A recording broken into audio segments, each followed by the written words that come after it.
Hey there folks, John here for Biddy Kong's Quest, and a couple weeks ago I had the opportunity to attend Southeast Game Exchange 2024. And as some of you guys who've been following the channel since last year may remember, I did a recap video about the 2023 show because honestly it was one of the best gaming related experiences that I've ever had. And I gotta say, this 2024 actually may have superseded it just a little bit because of all the awesome things that happened. So this is a recap video about Southeast Game Exchange 2024, so here we go.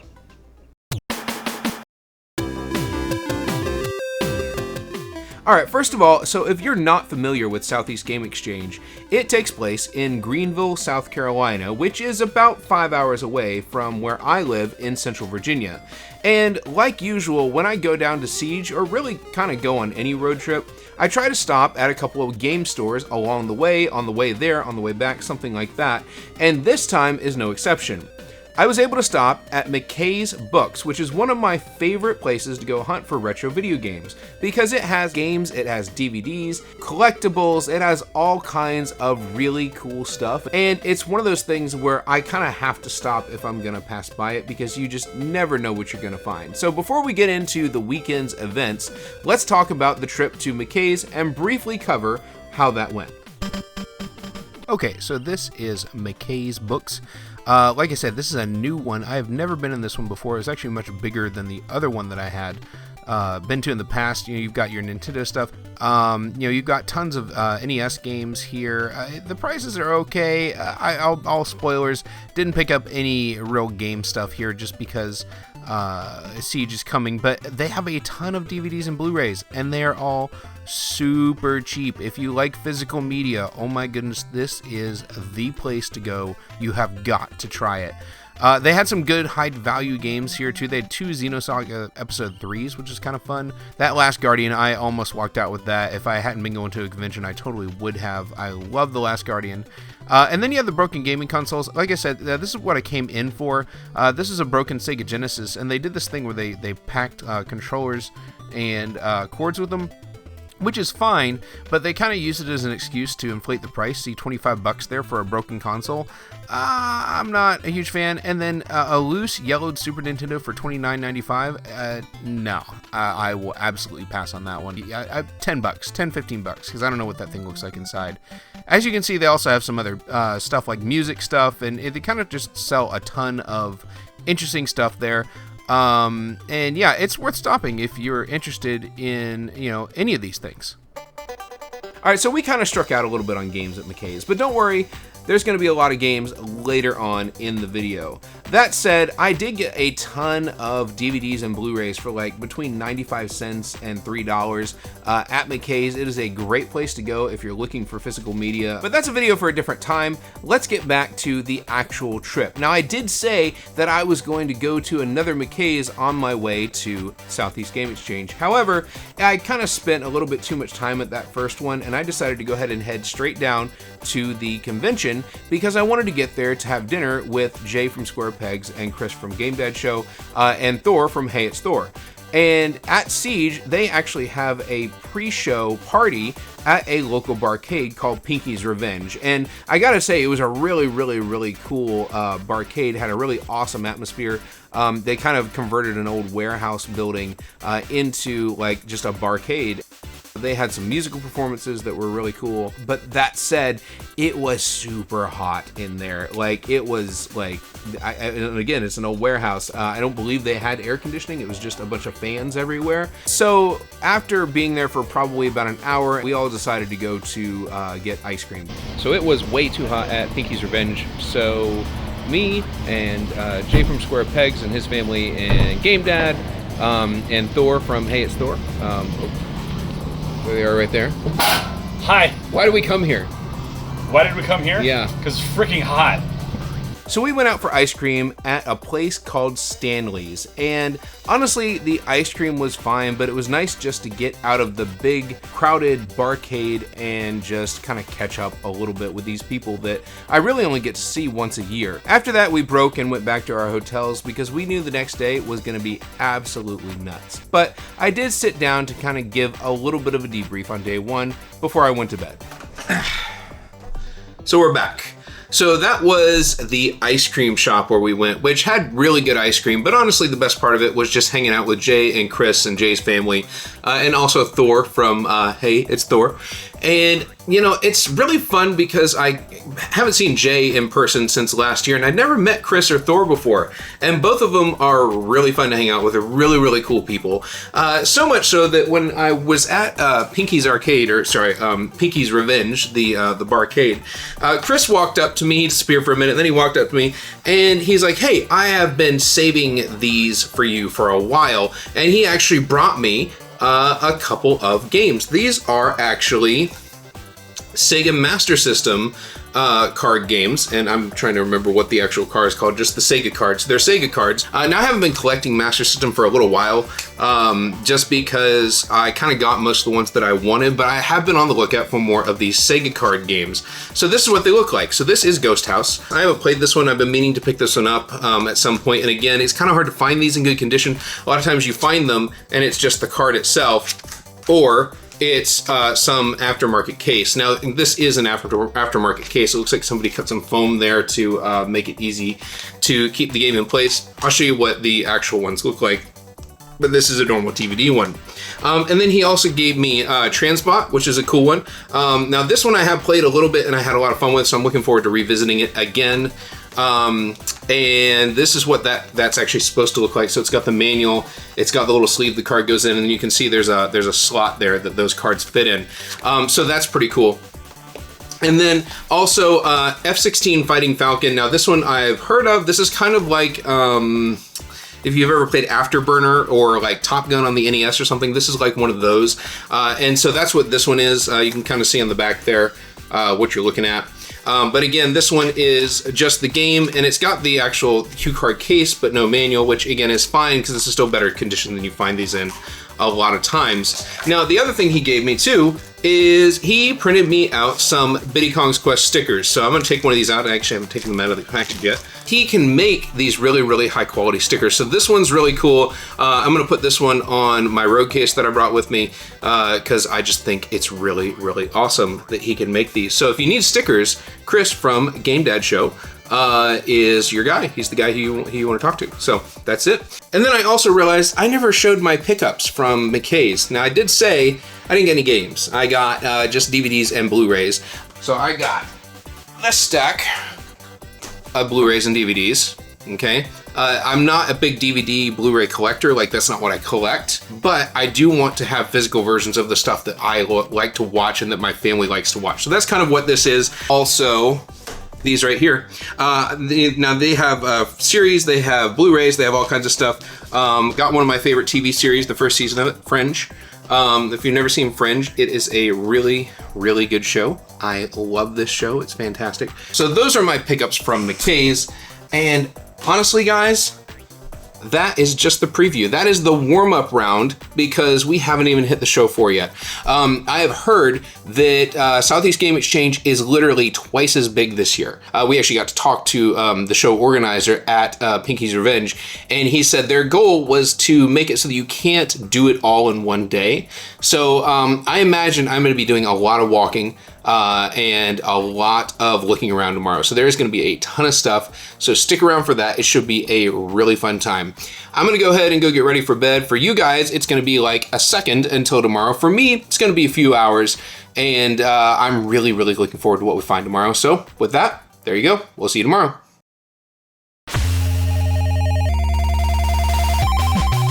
Okay, so that line behind me, right there, all those people, yeah, that's the people that did not pay for the VIP pass, like me.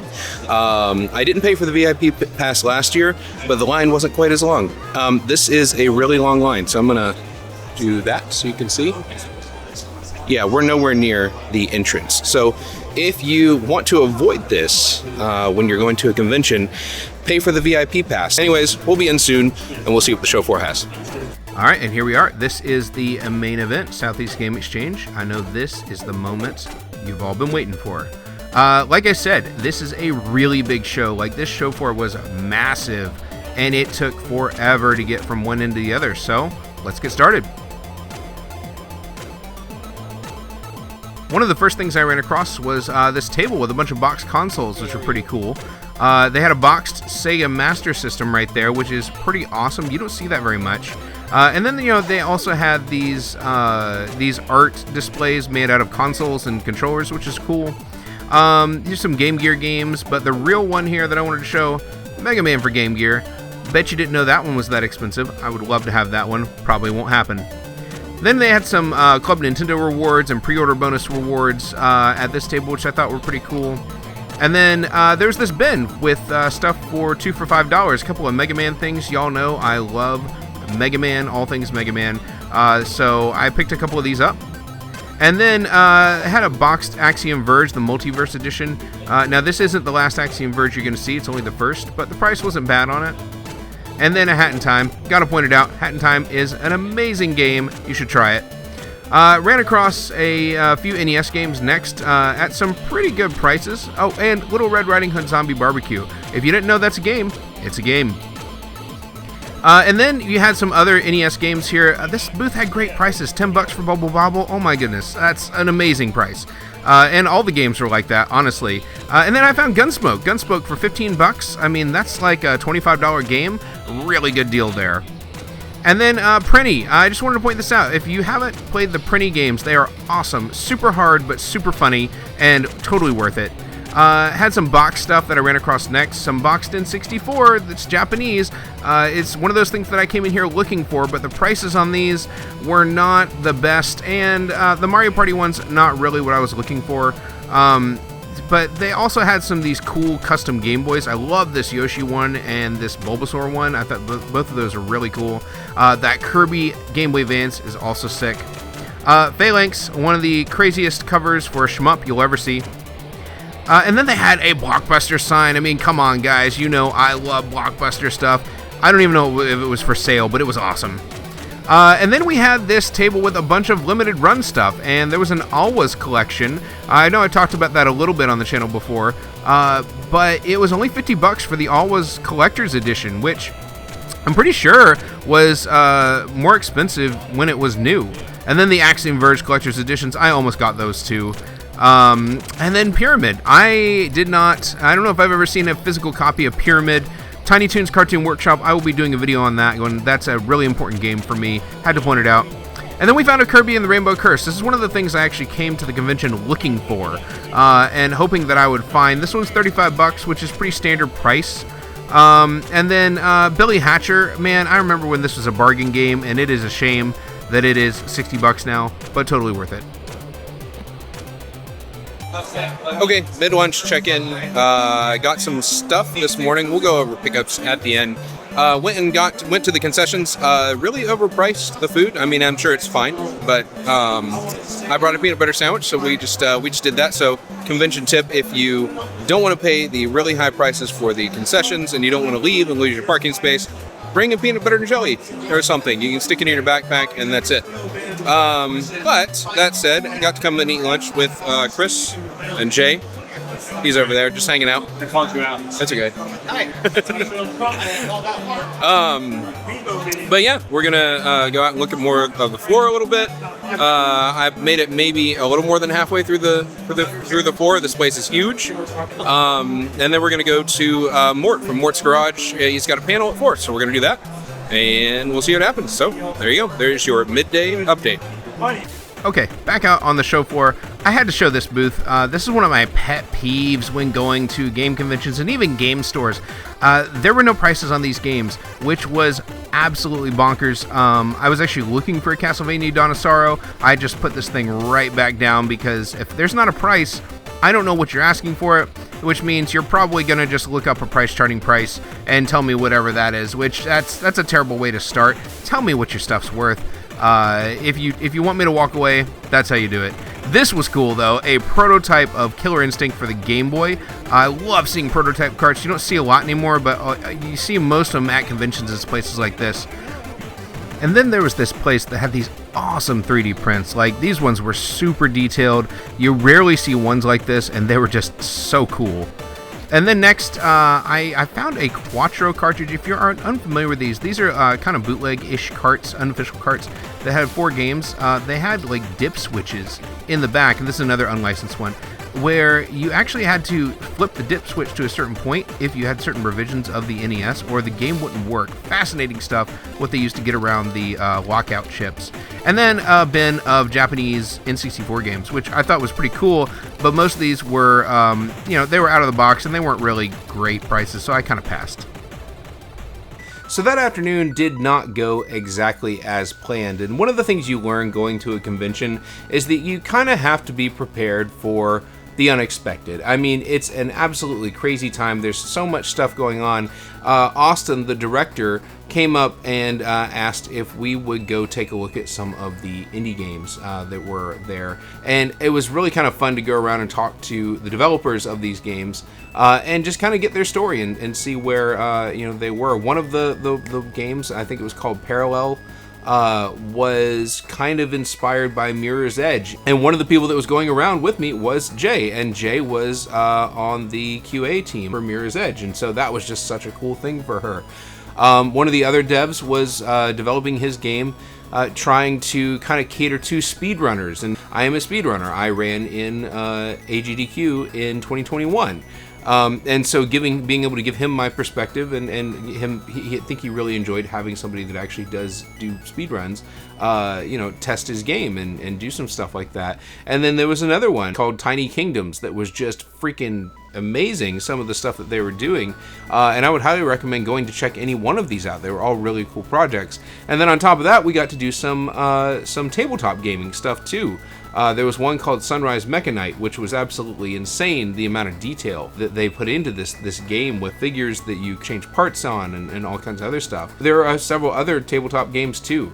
It was just a really fun time to go around all these indie developers. And then the cool thing was the best indie game and the best tabletop game both actually won an award, which came with a cash prize as well. So I thought that was a really, really cool thing. I was really happy to be a part of that, and that was a really cool part of this experience.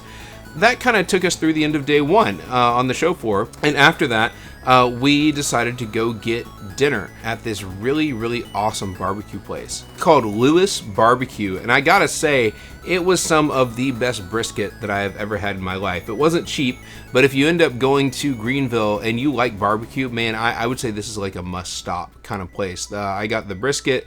They had tallow fries that were amazing and sweet tea. And I'll tell you what, man, Southern boy that I am, you can't do much better than that. It was really, really good.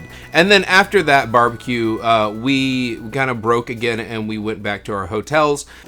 All right, so now we are back from the first day of Southeast Game Exchange, and I gotta say, it was a really, really, really fun day, and I got a lot of pickups, and we're gonna get to that in a minute. The other really cool thing that I was able to do was get something signed for a friend, and for those of you who are fans of Uncharted, which admittedly, I'm not an Uncharted fan. I probably should be because I love Indiana Jones. It's one of my absolute favorite movies. I have a friend that is a really, really big Uncharted fan, though, and some of you guys that may have looked at the website may know Nolan North, the guy who voiced Drake in Uncharted, was one of the guests.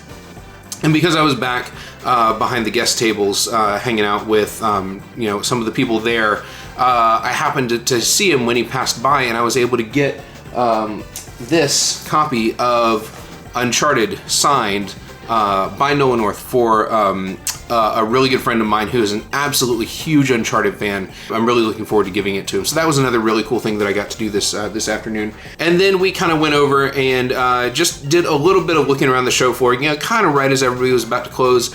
If you go to a convention like this and you can stay to the very end, it's kind of nice to walk around like the 20 minutes or so before the show floor closes, because most everybody has kind of gotten out of the building. And you have this 20 minutes or so where it's just kind of dead and you can walk around and look at all the different tables. So getting on to the pickups, which I know is what some of you guys are really, really interested in. I got a lot of stuff today. I spent about $100, which was right around budget for me. I may spend a little bit more tomorrow, but that was probably spent most of what I'm gonna spend already. And I feel like I did really well for spending $100. So first, let's go over some of the stuff. Some of the smaller things. The first thing I picked up this morning were these two little Mega Man figurines. These were $5 each, I think. I think they were $5 each. And then this was an open box, like vinyl figurine, so you could actually look in it. I don't actually buy these like mystery box things because you just never know what you're gonna get. But it was already open, so I could see that it was Cutman. And I figured, since I got the Cutman Mega Man, this kind of fits too. But that was kind of just at the beginning. At the same booth, they had 3DS games for $3 each, loose 3DS games. Now, I made a mistake here because I actually got these for my kids, and I thought I was grabbing one other one, but I got Lego Star Wars Force Awakens. I got Lego Star Wars 3, which is has a bunch of the different games in it. And then I got Lego Marvel Superheroes, right? Marvel Superheroes, yeah. And so that one was $2. I don't know if you guys can see that, $2. And then these two were $3. And actually, take that back. So these were from that first booth. Again, this is from my son because he likes Lego and he likes Star Wars and he has a 3DS and he likes playing it. The other one though is this Lego Marvel Superheroes. I got this in a bundle. There was another table, the next one I went to, that had a bunch of Japanese Game Boy games, and they were all $2 each or 3 for $5. And so even though this was not in that bin, this was actually in the bin next to it, they let me bundle it together with that deal. So I got this one, Lego Marvel Superheroes. I got Super Bombliss, which is Tetris Blast. And obviously that's a Japanese game, but you don't actually need to be able to read Japanese to play it. It's Tetris, or Tetris-ish. It's Tetris Blast. So I thought that one looked really cool. And you guys know I just like Japanese stuff. And then I love weird carts. Like, I just love weird looking stuff. I actually need to probably put these in my analog pocket. I've got it with me and test them just to make sure. But I love weird carts. They're just fun. And so this is actually a Tamagotchi cart for Game Boy. And I think it's got, yeah, it's good. This is where a little battery goes, because I'm assuming this battery keeps your little Tamagotchi alive when the Game Boy's not on. But I just thought this was a really cool freaking looking cart, man. And it's actually got a switch right here. I don't know if you guys can see that right there, but when you flip it, right, this is actually sound. It says sound on or sound off. So I don't know if this thing makes its own sound when it's not plugged into the Game Boy. It probably does, I assume. But I love weird little carts like this, and so I thought that this was super fun. And at the very least, it's a good conversation starter because it's just so weird looking, and I love it. I love weird stuff like this. So from the same table that I got these 3DS games from before, I actually picked up Gunsmoke. So I've been actually on the hunt for this game for a good years at this point. I've been looking for a copy that was in decent shape, had a visible label, because every time I find this one, I feel like it's just messed up. There's something wrong with it. It's the label's bad or something. And I know I like buying ugly games. Did a whole video on it. It was a whole thing. If you haven't watched that video, go watch it. That was really, really good. I know I have a thing about buying ugly games, but for whatever reason, I didn't want to spend the money on Gunsmoke if it didn't look very good. Because this is actually like a $30 game, $25-$30 game. Like, it was $25 all day long everywhere on the floor today. And I actually saw it in several places this morning. Didn't see it as much this afternoon. I think they got snapped up. But that said, it's like a $25 game. That table had really freaking good prices on their NES games. And I know I showed some B-roll of it earlier. I'll show a little bit more of it here because those prices were awesome. Like, so good. I didn't need much of it, but I was tempted to buy a couple things just to bundle with consoles that I was selling. This one, again, normally a $25-$30 game. This was $15. I didn't have to haggle on this one. I just was like, you know what? I will pay what you are asking for this game, because Gunsmoke, yeah, usually it's a lot more expensive than this, and I was in the market. So this is a Capcom game. I might do a little short video or something on this. I'm gonna try to do more shorts on games like this where I just kind of want to talk about it for a second, just because they don't make great videos for their entire thing, because it'd be over in like a minute. But yeah, Gunsmoke, I'm really excited. And then also a Nintendo branded dust cover. You guys know I love having dust covers for everything. I got Pokken Tournament. This is another one that I've been on the hunt for. It's probably the last Wii U game that I've actually been wanting to buy. This is one of those ones where I know I'm probably not gonna play it all that much. I'm probably gonna play it for a few minutes as a novelty and then be like, yeah, that was a game. But I have a son, he's 10 years old and he loves Pokemon. I mean, that's probably no surprise, right? 10-year-olds largely like Pokemon. So he's gonna think this game is pretty cool, a fighting game with Pokemon, but I also know it plays like Tekken, and Tekken is not a kid's game. Tekken is a technical game, and he's probably not gonna stick with it for very long. So it wasn't something I was willing to spend very much money on, because I knew I probably wouldn't play it for all that long, because 3D fighting games are not really something I do a lot, and I knew that he probably wouldn't play it very long because it's probably going to be too hard for him and too complicated for him at his current stage. I have seen this game for $20 more times than I can count. I have seen it for $30 more times than I can count. These guys had it for $10, and that is about the amount of money that I was willing to pay for this game. The other Wii U game I was actually on the lookout for was Kirby and the Rainbow Curse. I saw it a couple times for 35 bucks. Probably should have picked it up when I saw it, because I didn't see it when I went back around later. Somebody else probably grabbed it. 35 bucks is actually a pretty good price for Kirby and the Rainbow Curse. If I see it tomorrow though, I might try to pick it up if I can find it. But that said, this is the only Wii U game I got today. Pokken Tournament. Next, a couple more things from my kids that I thought were pretty cool. First, got a Princess Peach amiibo. Actually got this one right before I left. And then for my son, last thing for my kids, I promise, at least today, I was able to find a great deal on the original WarioWare on GameCube in Japanese. He loves all things Japanese. He loves WarioWare. And then check out that disc. Those discs are super sick.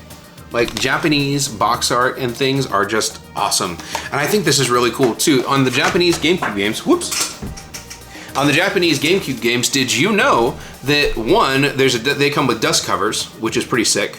And two, the instruction booklet is actually meant to go on the back of the case so that it's actually the cover for the transparent GameCube case. So when you put it in, you actually don't put it in so that you can see it when you open it up. You actually put it behind everything else, facing backwards, so that when you look at the game, when you pull it off your shelf, again, if you don't have the dust cover, you're looking at the title of the game.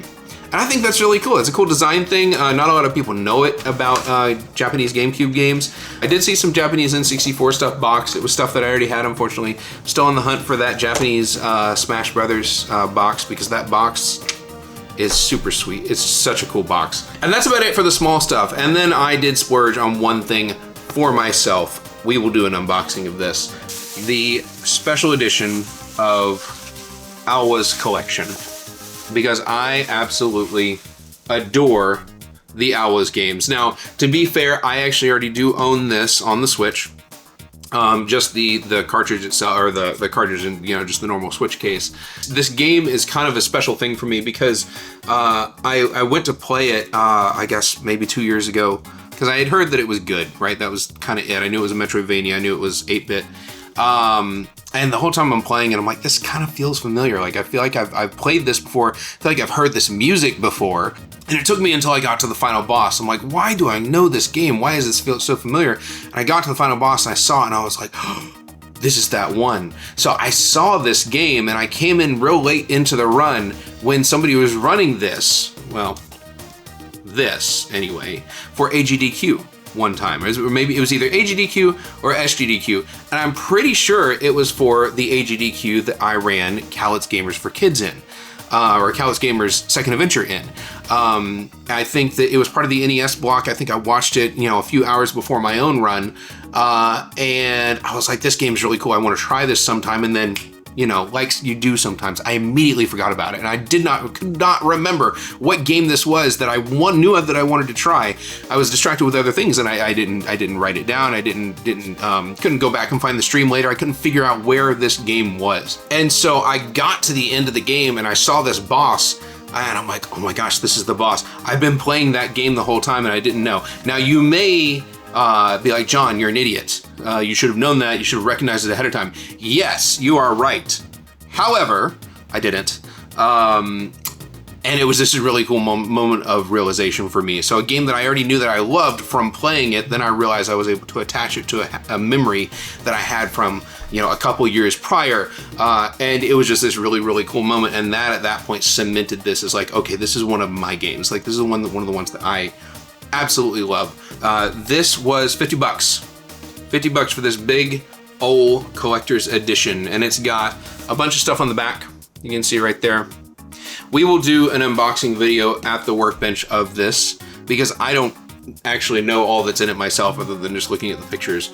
And that's something that I want to share with you guys. So we will absolutely do an unboxing of this. This was my splurge, and I have no regrets. I'm really, really, really happy that I was able to pick this up. So that is all of the pickups from day one. So that's my day one stuff. Then we will hit day two and we'll see what happens. So see you guys there.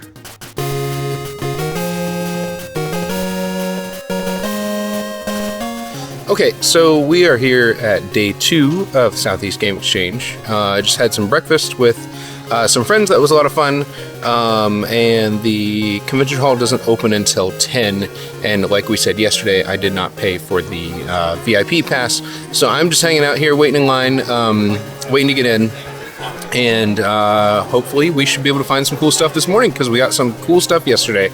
After that, I got to drive back to Virginia. I got a 5-hour drive and I have to be back for work tomorrow. So I'm not going to stay super late, but it's going to be a short day, but it should be a fun one. So here we go. Okay, so day two, first thing I saw when I walked in, huge hit of nostalgia. We used to love Funkoland and browsing the games there. Great memories. Also, some 3DS games, not terrible. There's a Pilot Wings Resort there, and I gotta say, Pilot Wings Resort is absolutely worth picking up if you ever see it. It's $5 was a great price for it, and is way undervalued there. This is something you don't see too often. This is a box for a Blockbuster exclusive. It's kind of hard to find these, Clay Fighter. There's a couple other cool ones here. This is a Pilot Wings, though, for $5. A box for $5. You're going to see this one later, just saying.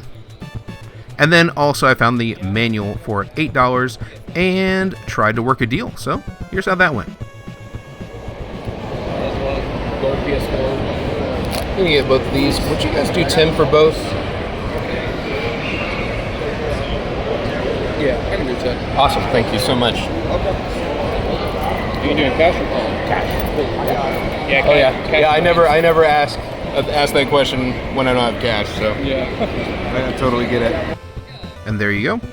Super Mario Galaxy for the Wii, Chameleon Twist 2. Chameleon Twist, very underappreciated series. Snowboard Kids, one of my favorite N64 games. Nobody seems to really know about it. And then I found some Wii U games here, which was pretty cool, and something I was looking for. Kirby and the Rainbow Curse. This one was $25, which is about $10 less than I had seen it pretty much anywhere else on the show floor, either Sunday or Saturday. And that was pretty cool because, everywhere it was $35. This disc was super clean, had all the inserts. The cover art was in great shape. This is a really great disc. And then this really cool NES TV. I don't know if you've ever seen one of these. It has an NES built into the TV itself and a controller that's special for it. See, it's all black, which looks really sick. Kind of want to make a repro of it. And then, that's NES collecting in a nutshell right there. Solar Jetman, $25. Mighty Final Fight, $9.15. Huge disparity in difference if you're trying to go for a full set. And it's a lot. The last story, a lot of people forgot about this game. This is actually one of my favorite RPGs. This is the collector's version. I've kind of been on the lookout for this for a while, and I kind of wanted it, but also didn't really want to spend the money on it. And it wasn't in the best shape, so I passed on this one. And next I went to a really fun panel hosted by G to the Next Level about guessing the song that he was playing from the first second of the actual song. So they played the first second of the video game song. You had to guess what game it was from. It was just a fun panel. Totally worth going to, and I figured I would show a little bit from it.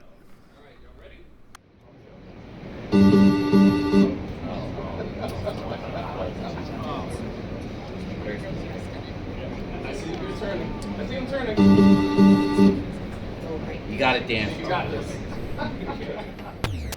And getting close to the end here, I found this little out-of-the-way booth with a ton of Japanese N64 and Super Famicom stuff, and just a ton of really cool stuff. And like I said, this is some of the stuff I came looking for. So I was actually able to look through this. Super Bomberman is pretty cool. That Wave Race 64, you might see that later, hint, hint. But I was able to work a deal here. And so I figured I would go ahead and just shut up and let you guys see how that went. So here you go.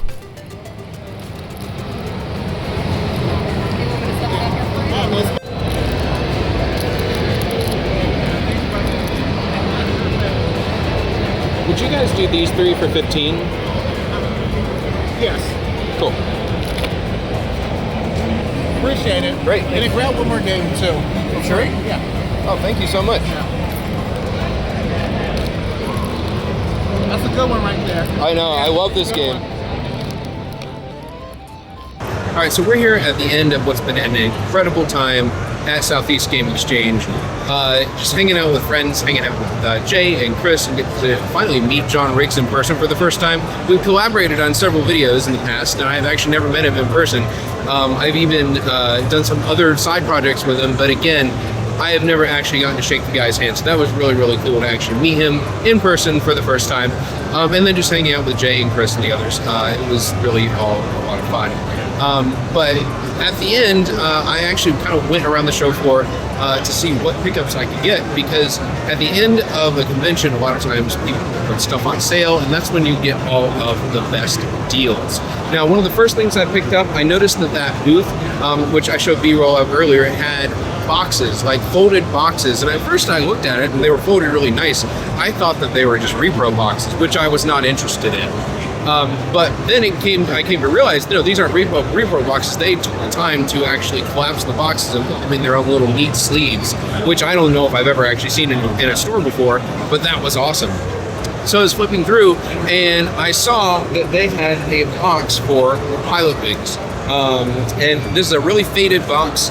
It was only $5 though, because it was so faded. It's got some creases and stuff, but as you guys know, I am not afraid at all of ugly games, ugly boxes, those sorts of things. My childhood copy of Pilot Wings, I think I got at a GameStop or Electronics Boutique or whatever, just loose, and it has never ever had a box. So this is something that I really wanted to get, especially for $5. The price was right. And then I went ahead over and looked at that same booth. They had manuals, and I wanted to see if there was a Pilot Wings manual.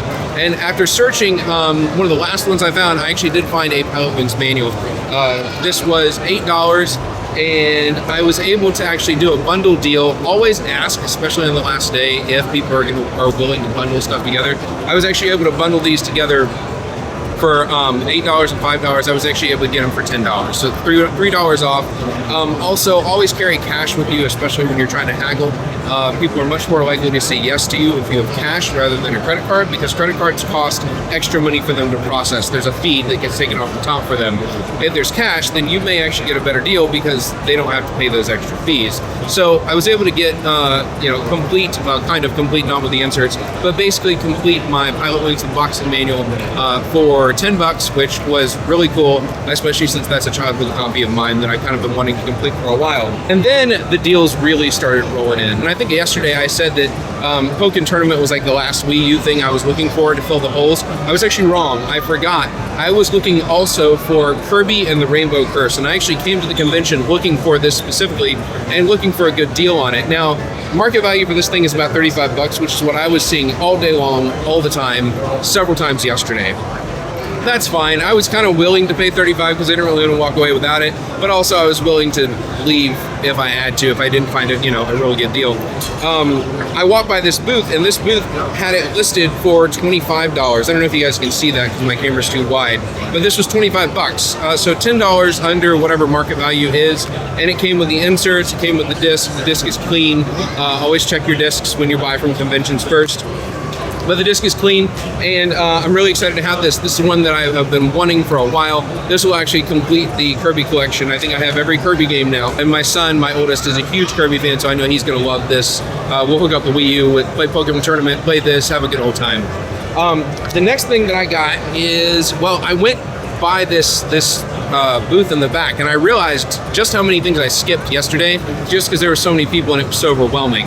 But I boomeranged out back past the kind of the back row of vendors and noticed there was this little table kind of off in a little alleyway in between two booths that didn't seem like it was getting a lot of love. So I looked over there, and it was full of Japanese N64 and Super Nintendo games, and the stuff that I kind of came to this convention looking for, and I really hadn't found much of it at all that was halfway decently priced. Because the nice thing about Japanese N64, Japanese or Super Famicom games, a lot of times if you come to a place like this and somebody has a lot of them, they're pretty cheap. If you find them in a retro game store, a lot of times they're a lot more expensive because they don't come through very often, and people will pay that premium. This one, it was just a bin full of really, really cool stuff. So I saw this one first, and I was like, you know what? I already did the American version, so let's get the Japanese version of Pilot Wing 64. So this is pretty cool. I'm going to do an unboxing video with all of these Japanese things, just so you guys can kind of see the differences and stuff like that. But it's a Pilot Wings kind of convention apparently. So we got the Pilot Wing 64 completed for American. We got the Japanese Pilot Wing 64 boxed, and you gotta love Japanese box art. It's full box art the whole way around. It's not like the American version or the PAL version where it has that weird kind of border that's the same on everything that kind of covers the artwork. Now, Japanese stuff, you can see the full artwork the whole way through, which is really cool, and I absolutely love that about it. So we got Pilot Wing 64, so that was $10. Remember that number. And then I also saw he had the Super Nintendo version of Pilot Wings, which I love the Super Nintendo Pilot Wings as well. If you can't tell I'm a big Pilot Wings fan, I love Pilot Wings. I think it's a super underrated series. I would love for Nintendo to do it again. Anyway, Pilot Wings for Super Nintendo, $5. And again, this one's a little less polished than the N64 one. Feels a little bit more like a tech demo, but it's still a ton of fun. Highly recommend it. And I love the Super Nintendo one. I have that one complete in box. Now I have the Super Famicom one complete in box. So super happy about that. Again, pay attention to that $5 price tag right there. And then I also asked if I could bundle in the this ActRaiser Super Famicom edition. I actually don't have ActRaiser on the Super Nintendo. However, I rented it enough in the past, like I know how to play that game, and I'm really, really looking forward to being able to play this and actually have this on a system of my own. This one's in kind of rough shape. You can see it's really yellow. It's one of those things where this is absolutely an ugly game, and because of that, I asked him if, hey, I'm getting the Pilot Wings, both Pilot Wings for 10 and 5. Would you just throw this one in since it's ugly? And he's like, yeah, man, it's fine. I think he had that case of Japanese games sitting there for a while, and he was probably just looking to get rid of them because he didn't want to take them home with him. And then after I said that, he was like, yeah, 15's fine, so no worries at all. And you know what? Grab another game from the bin. Okay, thank you so much. So then we grabbed, this is Super Adventure Island 2. Now, Super Adventure Island is very similar to the other Adventure Islands where it's like a platformer.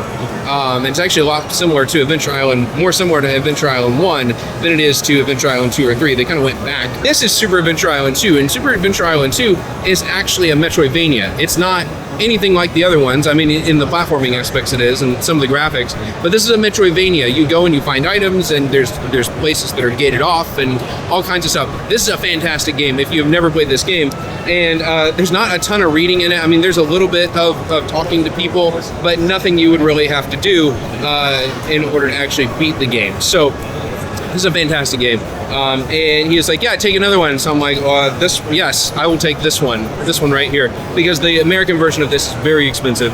I wish I had it, I don't. And now I can actually play it on my console at home, which is super fun. I'm very excited about that as well. And then I went to go do a couple other things, and I came back by, and I had like $5 in my hand. I think it was actually as change for buying these two things. And I walked by, I'm like, you know what? I'm gonna go ask. And I saw a wave race there for $8 when I was there the first time. And I'm like, you know what? I'm just gonna go ask if he'll do wave race for $5. And I mean, without a hesitation, he's like, yeah, man, whatever, that's totally fine. So he gave me this wave race boxed, again, with everything in it, for $5. So that's another boxed N64 game, which again is something we were looking for coming into this. And then on the way out, I did my last deal with the last $24 I had in my wallet. I was on my way towards the door, or towards where I am now, and I saw a Punch-Out Wii. And it's a little bit ugly. It's got some creases. It's a Nintendo Selects version. It's got some wear up here at the top, so it's not like in the best shape. but it was listed for $35, and $35 is market value for this game. I mean, again, this is another one where I've seen it all day, every day. Every time I've seen it at the convention this week, it has been $35, $35, $35, $35, $35 in every place. But since this one was a little ugly, I went up and asked. I told the lady, I'm like, hey, it is totally fine if you say no offense whatsoever. But since this one's got a little wear on it, I have 24 bucks left in my wallet. Like, I literally, that is my last dollar that I brought with me, and it's cash. You know what I said about cash. Cash is better than cards. I'm like, this cash, and it's literally everything I have in my wallet. Would you take 24 bucks for this punch out? And she goes, yeah, sure. And so that's why you always stay for the second day of the convention if you can, because people are much more willing to make deals, because the show floor is a lot less busy. They're going to make a lot less sales, and they don't want to take much home with them. And you bring cash, knowing that you're going to save them paying that extra credit card fee every time they charge a credit card. It really helps in the haggling process. And then just be polite to people. I said, I'm not offended at all. Totally okay if you say no. But here's my offer. Are you willing to do it? And she said yes. And if she had said no, I'd have said, thank you, no problem. I totally understand. I would have walked away. But the nicer you are to people, the better deals you're going to be able to get. So we were able to spend, what is it, about probably $60 today total, and get maybe 65, and get these and a bunch of Famicom games and a bunch of boxed in 64 games. And we really made it really, really well, because again, the second day is really the time to go looking for deals if you're not looking for like holy grails that everyone's looking for. If you're looking for specific weird things in your collection that you would like that other people don't or aren't interested in, that's the time to do it. And it really worked out well for us today. So that's about it for my Southeast Game Exchange pickups. We're gonna head back to the office where we wrap this thing up and kind of just give a little bit of a summary of everything that happened, give a couple of notes, give a couple of thank yous, and there you go. So back to the office. And that is about it for my trip to Siege 2024. And I have to say, it was one of the best experiences of the year for me, not only because we got some awesome deals on the show floor, but also because it was a ton of fun hanging out with friends that I hadn't seen in a long time. Now, if you're unfamiliar with going to conventions, I'm actually going to do a convention tips from a convention newbie kind of thing, because I'm relatively new at the convention thing, and I've figured out some things that I did this year that I had wished I had done last year, and they worked out really well. So that video is coming a little farther down the line.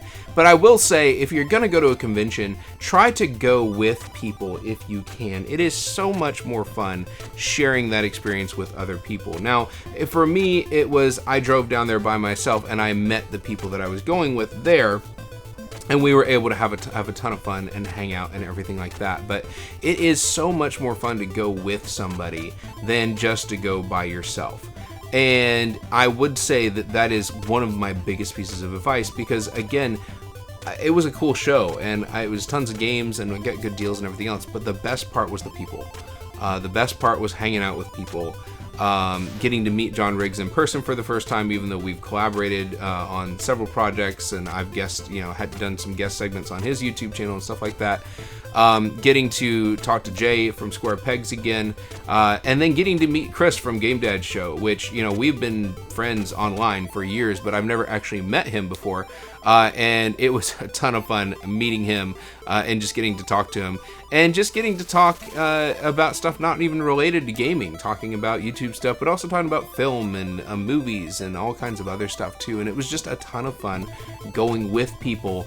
And that's just one of the things that I think is really, really important when you're going to a show like this. If you can go with somebody, man, that is the way to go.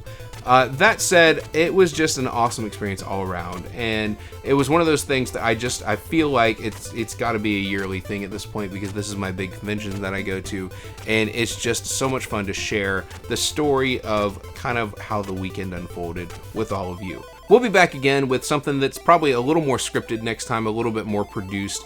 This was kind of a vlog style video where I kind of just wanted to tell the story of the weekend and the story of, Southeast Game Exchange as I experienced it.